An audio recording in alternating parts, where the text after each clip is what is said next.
Mən Mingəçevirdən gəlmişəm şəhid anaları ilə. Şəhid Elmar İbrahimov, Nərmanoğlu'nun anasıyam.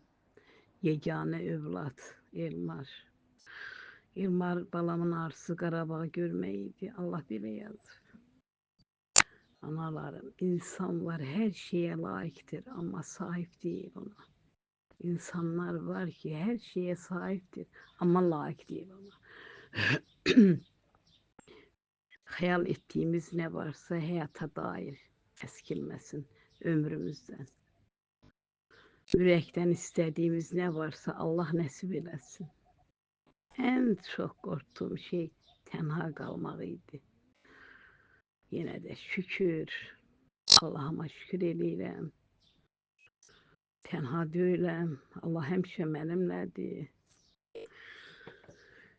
Sülh istəyirəm sülh ola. Müharibə olmaya, hamı firavan yaşaya. Həyata bir dəfə gəlmişik. Allah şeytana nəhlət eləsin, şeytana nəhlət.